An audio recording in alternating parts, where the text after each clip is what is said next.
Assalamualaikum warahmatullahi wabarakatuh.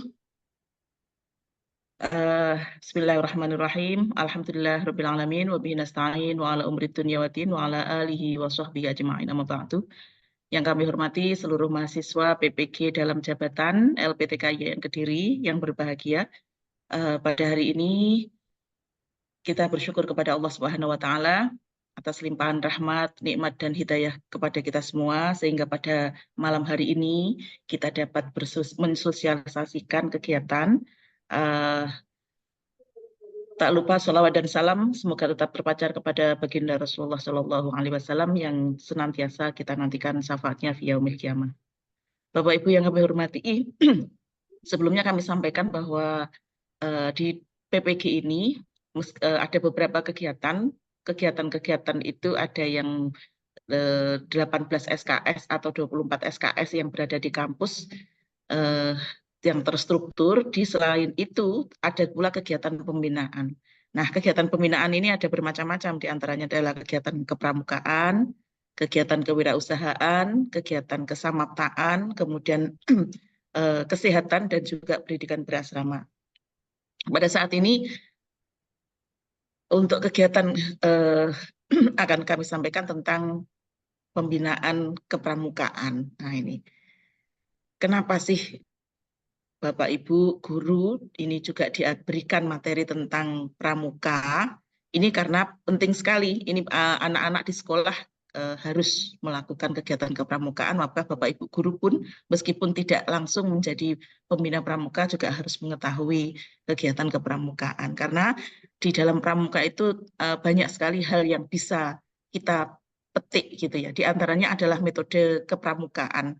Metode pramuka itu tentang misalnya di alam terbuka, kemudian harus menarik, harus menantang, kemudian learning by doing, belajar sambil mempraktekkan, dan juga belajar berkelompok. Itu adalah hal-hal yang sangat-sangat bisa diambil untuk pembelajaran sehari-hari sebagai guru, meskipun bukan guru pramuka. Kemudian ada hal-hal yang sifatnya seperti bagaimana pramuka itu membuat ice breaking, itu luar biasa. Itu juga bisa nanti dipakai untuk kegiatan pramuka. Dan yang paling penting adalah karakter. Pembinaan karakter sangat penting. Ini yang sangat ditanamkan oleh kegiatan kepramukaan. Nah, nanti sebagai Bapak Ibu guru juga perlu mengambil manfaat dari itu semua.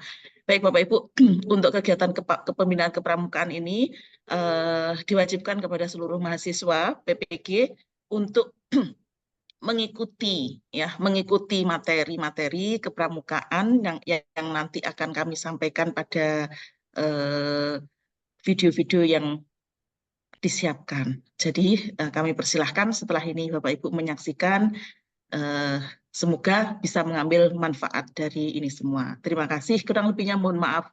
Assalamualaikum warahmatullahi wabarakatuh.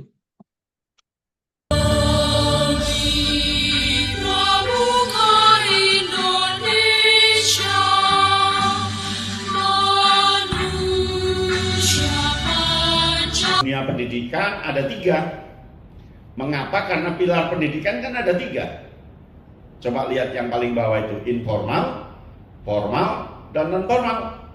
Di dalam informal pasti ada pendidik, di formal pasti ada pendidik, di non formal pasti ada pendidik. Di informal pendidiknya bernama orang tua, di formal pendidiknya bernama guru, di non formal pendidiknya bernama pembina. Jadi pendidikan kepramukaan karena dia termasuk kategori non formal, pendidiknya dinamakan pembina. Oleh karena berbeda pendidik orang tua, guru, dan pembina, maka karakteristiknya berbeda. Orang tua mendidik anak di rumah dari sisi setting, dari sisi konteks itu rumah. Guru mendidiknya di sekolah, pembina mendidiknya di alam terbuka. Nah, dari sini berarti orang tua tahu tentang apa itu rumah, bagaimana rumah itu, situasi rumah seperti apa, itu orang tua pasti tahu. Guru pasti tahu apa itu kelas, bagaimana cara mengelola kelas, bagaimana cara mengelola pembelajaran secara formal. Nah, pembina pasti akan tahu apa itu alam terbuka, mengapa harus di alam terbuka, bagaimana mengelola alam terbuka. Nah, ini yang harus diketahui oleh adik-adik calon pembina. Yang kedua, orang tua di pendidikan informal itu punya tugas mengasuh. Karena mengasuh, ya memandikan, gendong, menyuapi, kemudian nuntun, nyiumi, nyayangi, dan seterusnya karena sebagai pengasuh. Nah, di sekolah, guru sebagai pengajar, berarti tidak boleh seperti pengasuh. Maka guru nggak boleh gendong muridnya, nyiumi muridnya, dan seterusnya. Kalaupun terpaksa nggak apa-apa, tetapi tidak boleh. Kalau ada guru nyiumi muridnya, memperkosa muridnya, berarti bukan guru. Begitu juga pembina, dia membina, tidak mengajar, tidak mengasuh. Berarti pembina itu tidak boleh mengajar, tidak boleh menjelaskan tentang kepramukaan tanpa melakukan, tidak boleh gendong yang dibina, nyiumi yang dibina, dan salah kaprah alasannya kedekatan pembina dengan peserta didik. Tidak boleh, karena memang koridornya beda-beda. Nah, di orang tua dinamakan lulus karena memang informal itu nggak ada kelasnya, nggak ada jenjangnya, maka lulus itu nikah. Ketika anaknya sudah nikah itu lulus dari binaan orang tua selaku pendidik di rumah. Kalau guru itu rapor atau ijazah. Kalau pembina TKU, tanda kecakapan umum, artinya pembina itu ya harus melantik. Siapa yang dilantik? Semua anak yang dibina tidak terkecuali. Kan sama dengan guru, semua anak dapat rapor. Apakah di kelas itu tidak semua anak dapat rapor? Enggak, pasti semua dapat rapor kan? Maka begitu juga jadi pembina. Yang dibina ya semuanya harus dapat TKU, tidak boleh pilih-pilih, tidak boleh sempat tidak sempat. Maka di pramuka itu bina kalau bisa paling banyak 40 orang satu pembina.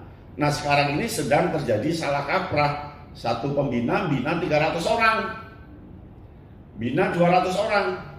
Ini salah kaprah. Tidak boleh. Kapan dia menangani TKU-nya? Tidak sempat. Jadi bina itu bukan ketika dia bina itu dikatakan bina, belum.